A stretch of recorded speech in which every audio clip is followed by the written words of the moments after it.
ધોરણ 11 chapter number 22 કે જેમાં આપણે માનવ અંતઃસ્રાવી ગ્રંથિઓનો અત્યાર સુધી અભ્યાસ કર્યો.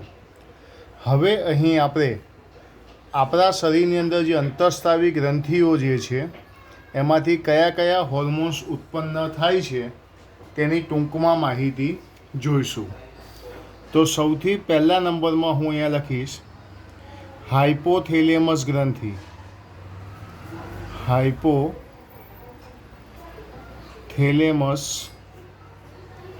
ગ્રંથિ. તો હાઇપોથેલેમસ ગ્રંથિ જે છે તેમાંથી બે હોર્મોન્સ ઉત્પન્ન થાય છે. હાઇપોથેલેમસ ગ્રંથિમાંથી બે હોર્મોન્સ ઉત્પન્ન થાય છે. પહેલો છે રિલીઝિંગ હોર્મોન અને બીજો છે ઇન્હિબિટિંગ હોર્મોન. પહેલો કયો? રિલીઝિંગ અને બીજો કયો? ઇન્હિબિટિંગ હોર્મોન. રિલીઝિંગ હોર્મોન શું કરે છે તો કે પિચ્યુટરી ગ્રંથિના જે અંતઃસ્રાવો છે એના સ્રાવને વધારે છે, જ્યારે ઇન્હિબિટિંગ હોર્મોન પિચ્યુટરી ગ્રંથિના અંતઃસ્રાવોને અવરોધે છે. હાઇપોથેલેમસ ગ્રંથિમાંથી બે હોર્મોન્સ ઉત્પન્ન થયા. પહેલો ઉત્પન્ન થયો રિલીઝિંગ હોર્મોન અને બીજો ઉત્પન્ન થયો ઇન્હિબિટિંગ હોર્મોન. ત્યાર પછી બીજા નંબરમાં આપણે જોઈશું પિચ્યુટરી ગ્રંથિ. હવે પિચ્યુટરી ગ્રંથિની વાત કરીએ તો પિચ્યુટરી ગ્રંથિમાં આપણે જોવા જઈશું અગ્ર પિચ્યુટરી ગ્રંથિ. જે અગ્ર પિચ્યુટરી ગ્રંથિ જે છે એમાંથી કયા કયા હોર્મોન્સ ઉત્પન્ન થાય? તો અગ્ર પિચ્યુટરી ગ્રંથિ જે છે એમાંથી સૌથી પહેલાં GH એટલે કે ગ્રોથ હોર્મોન. બીજા નંબરમાં જોવા જઈએ તો PH એટલે કે પ્રોલેક્ટિન હોર્મોન. ત્રીજા નંબરમાં જોવા જઈએ તો TSH મતલબ thyroid stimulating hormone. Thyroid stimulating hormone.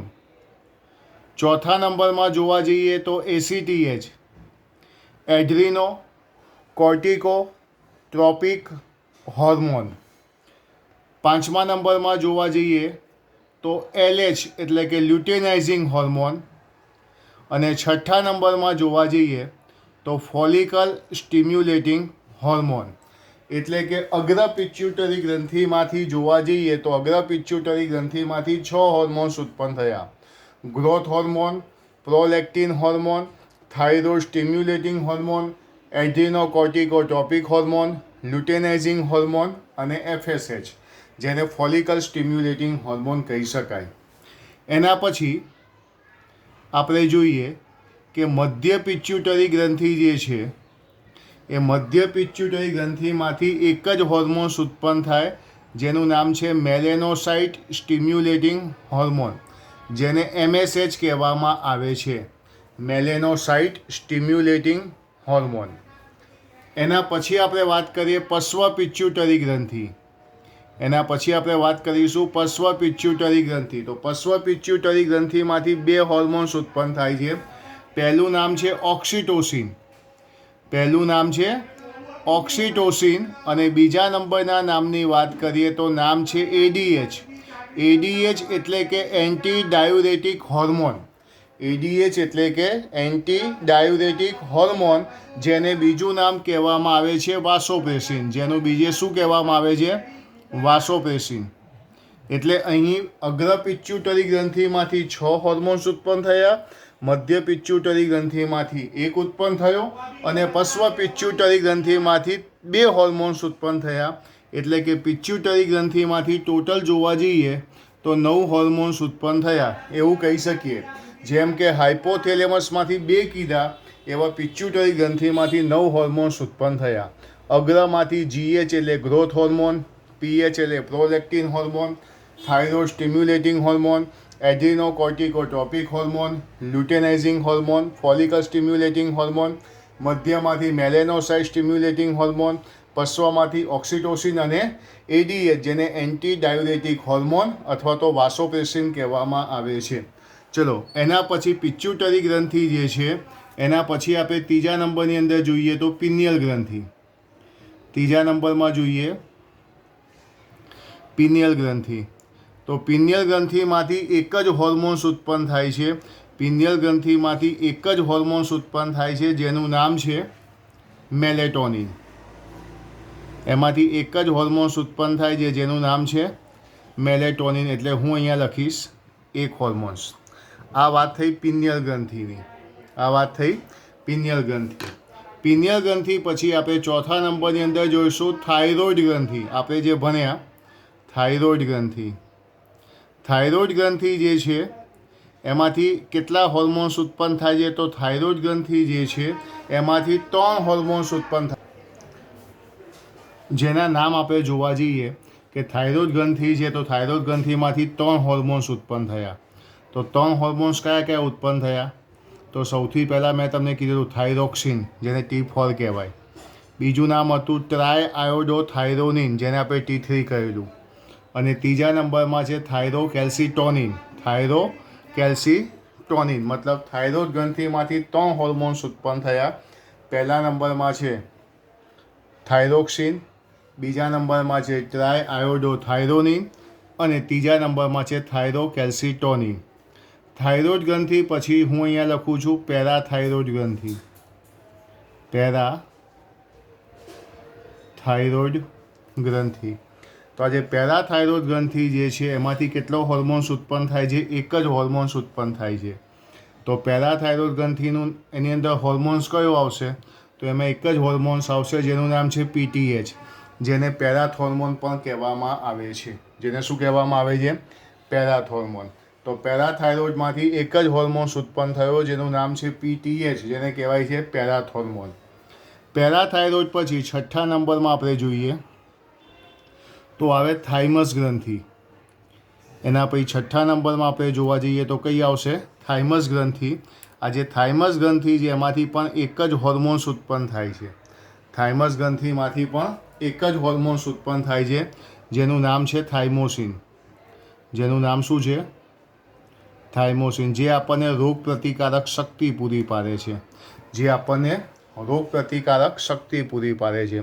તો અહીંયા આપણે 6 અંતઃસ્રાવી ગ્રંથિઓ વિશે જોયું. એમાં સૌથી પહેલા નંબરમાં હતું હાઇપોથેલેમસ ગ્રંથિ. તો એમાંથી 2 હોર્મોન્સ ઉત્પન્ન થયા, રિલીઝિંગ હોર્મોન અને ઇન્હિબિટિંગ હોર્મોન. પિચ્યુટરી ગ્રંથિમાંથી ટોટલ 9, એટલે અગ્રમાંથી 6, મધ્યમાંથી 1 અને પશ્વમાંથી 2. Growth hormone, prolactin hormone, thyroid stimulating hormone, adrenocorticotropic hormone, luteinizing hormone, follicle stimulating hormone, melanocyte stimulating hormone, oxytocin, ADH એટલે એન્ટી ડાયુરેટિક હોર્મોન. પિનિયલ ગ્રંથિમાંથી હોર્મોન સર્જાય જેનું નામ છે મેલેટોનિન. થાઇરોઇડ ગ્રંથિમાંથી જે સર્જાયો એમાંથી 3 હોર્મોન્સ છે T4 એટલે કે થાઇરોક્સિન, ટ્રાય આયોડોથાઇરોનિન, થાઇરોકેલ્સિટોનિન. પેરાથાઇરોઇડ ગ્રંથિમાંથી એક જ હોર્મોન સર્જાયો જેનું નામ છે PTH એટલે કે પેરાથોર્મોન. થાઇમસ ગ્રંથિમાંથી એક જ હોર્મોન સર્જાયો જેનું નામ છે થાઇમોસિન. અહીંયા આપણે 6 અંતઃસ્રાવી ગ્રંથિઓ જોઈ. એના પછી 7મા નંબરમાં આપણે જોઈશું જેનું નામ છે એડ્રિનલ ગ્રંથિ.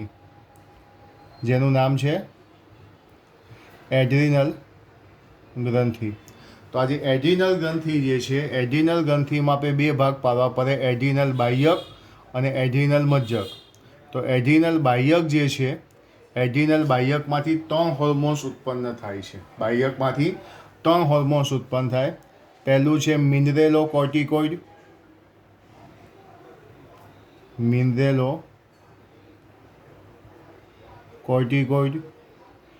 બીજા નંબરમાં છે ગ્લુકોકોર્ટિકોઇડ અને ત્રીજા નંબરની અંદર જોવા જઈએ તો આવે સેક્સ કોર્ટિકોઇડ. તો એડ્રિનલ બાહ્યકમાંથી 3 હોર્મોન્સ ઉત્પન્ન થયા, મિનરેલોકોર્ટિકોઇડ, ગ્લુકોકોર્ટિકોઇડ અને સેક્સ કોર્ટિકોઇડ. એવી રીતે એડ્રિનલ મજ્જક જે અંદરની બાજુ આવેલો ભાગ છે, તો એડ્રિનલ મજ્જકમાંથી 2 હોર્મોન્સ ઉત્પન્ન થાય છે. પહેલું નામ છે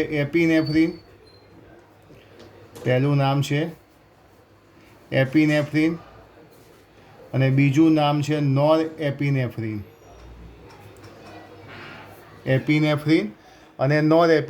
જેને એડ્રીનેલિન અને નોરએડ્રીનેલિન પણ કહેવામાં આવે છે. જેને એડ્રીનેલિન અને નોર એડ્રીનેલિન પણ કહેવામાં આવે છે.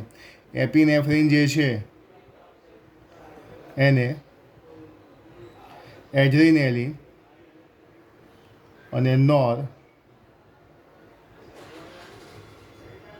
એડ્રીનેલિન કહેવામાં આવે છે. તો આ થઈ કોના વિશેની માહિતી? એડ્રીનલ ગ્રંથિ. તો એડ્રીનલ ગ્રંથિમાંથી કેટલા હોર્મોન્સ ઉત્પન્ન થયા કહેવાય? 5. બાહ્યકમાંથી 3 અને મજ્જકમાંથી કેટલા? 2. એટલે ટોટલ 5 હોર્મોન્સ ઉત્પન્ન થયા એડ્રીનલ ગ્રંથિમાંથી. એડ્રીનલ ગ્રંથિ પછી 8મા નંબરની ગ્રંથિ આપણે જોઈશું સ્વાદુપિંડ, પેન્ક્રિયાઝ. હવે આપણે જોઈશું 8મા નંબરની અંદર શું જોઈશું? સ્વાદુપિંડ. સ્વાદુપિંડની અંદર તમે ચેપ્ટર નંબર 16માં ભણ્યા જે રીતે કે સ્વાદુપિંડમાં શું આવેલા છે? લેંગરહાન્સના કોષપુંજો. સ્વાદુપિંડ જે છે એની અંદર લેંગરહાન્સના કોષપુંજો છે, જેમાં આલ્ફા, બીટા અને ડેલ્ટા એમ 3 કોષો આવેલા છે. સ્વાદુપિંડની અંદર આલ્ફા, બીટા અને ડેલ્ટા એમ 3 કોષો આવેલા છે. આલ્ફા જે છે એની અંદરથી ગ્લુકાગોન નામનો હોર્મોન્સ ઉત્પન્ન થાય છે.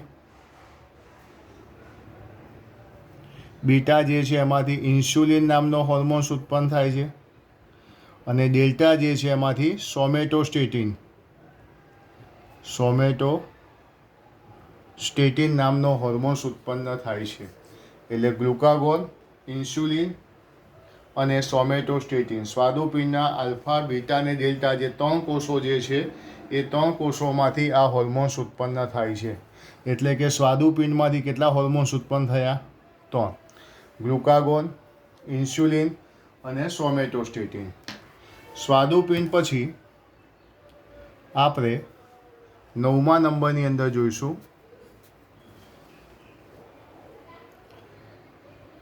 શુક્રપિંડ, કે જેમાંથી એક જ હોર્મોન્સ ઉત્પન્ન થાય છે,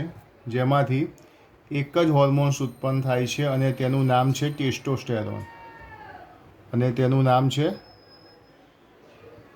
ટેસ્ટોસ્ટેરોન. તેમાંથી એક જ હોર્મોન્સ ઉત્પન્ન થાય છે અને તેનું નામ છે ટેસ્ટોસ્ટેરોન. ત્યાર પછી 10મા નંબરમાં આવશે અંડપિંડ. 10મા નંબરમાં શું આવશે? અંડપિંડ. આ જે અંડપિંડ જે છે એમાંથી 2 હોર્મોન્સ ઉત્પન્ન થાય છે. અંડપિંડમાંથી 2 હોર્મોન્સ ઉત્પન્ન થાય છે, જેમાંનું પહેલું છે ઇસ્ટ્રોજન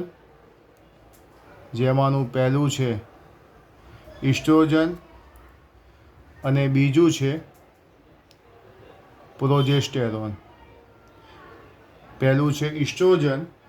છે પ્રોજેસ્ટેરોન. તો માનવ શરીરની અંતઃસ્ત્રાવી ગ્રંથિઓ કુલ કેટલી છે? 10 છે. Hypothalamus, pituitary, pineal, thyroid, parathyroid, thymus, adrenal, સ્વાદુપિંડ, શુક્રપિંડ, અંડપિંડ. આ 10 અંતઃસ્ત્રાવી ગ્રંથિમાંથી કયા હોર્મોન્સ ઉત્પન્ન થાય છે એના નામ જે બધા યાદ રાખવાના છે અને તૈયાર કરવાના છે. નામ આવડવા ઇમ્પોર્ટન્સ છે. આ સિવાય શરીરની અંદર બિન અંતઃસ્ત્રાવી ગ્રંથિઓ પણ આવેલી છે. બિન અંતઃસ્ત્રાવી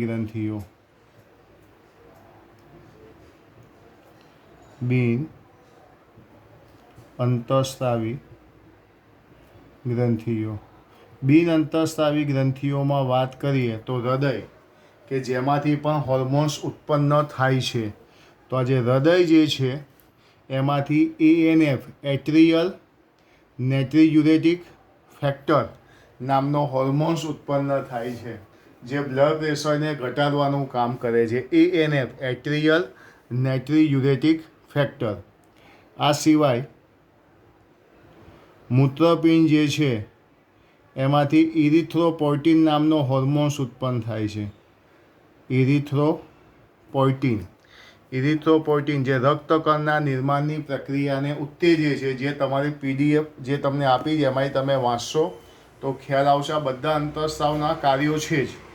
હૃદયમાંથી હોર્મોન્સ ઉત્પન્ન થાય છે ANF, મૂત્રપિંડમાંથી ઇરિથ્રોપોઇટિન, અને જઠર આંતરીય માર્ગ જે છે, તો જઠર આંતરીય માર્ગમાંથી આપણે જોવા જઈએ તો કયા હોર્મોન્સ ઉત્પન્ન થાય? તો પહેલાં આપણે લખીશું ગેસ્ટ્રીન. બીજામાં લખીશું CCK. CCK એટલે કોલેસિસ્ટોકાઇનિન. કોલેસિસ્ટોકાઇનિન. પછી આપણે લખીશું સિક્રિટિન અને પછી લખીશું GIP, ગેસ્ટ્રિન ઇન્હિબિટિંગ પેપ્ટાઇડ. ગેસ્ટ્રિન ઇન્હિબિટિંગ પેપ્ટાઇડ. આ 3 હોર્મોન્સ ઉત્પન્ન થાય હૃદયમાંથી ANF, એટ્રિયલ નાઇટ્રિયુરેટિક ફેક્ટર, મૂત્રપિંડમાંથી ઇરિથ્રોપોર્ટિન અને જઠરાંત્રિય માર્ગ જે છે એમાંથી ગેસ્ટ્રિન, કોલેસિસ્ટોકાઇનિન, સિક્રિટિન અને ગેસ્ટ્રિન ઇન્હિબિટિંગ પેપ્ટાઇડ નામના હોર્મોન્સ ઉત્પન્ન થાય છે. તો આ ચેપ્ટર નંબર 22ની અંદર અંતઃસ્રાવી ગ્રંથિ અને એમાંથી કયા હોર્મોન્સ ઉત્પન્ન થાય છે તેના વિશેની માહિતી છે એ બધાએ ખાસ યાદ રાખવાના છે. અહીં ફરીથી તમે એકવાર આ પેજ જે છે એડ્રિનલ ગ્રંથિ, સ્વાદુપિંડ કે આ બધાના જે નામો લખ્યા છે હોર્મોન્સના નામો બધા એકવાર ચોપડાની અંદર વ્યવસ્થિત રીતે લખી નાખવાના અને તેની અસરો જે છે એ તમને PDFમાં જે આપી છે એ પ્રમાણે તમારે તૈયાર કરવાની છે.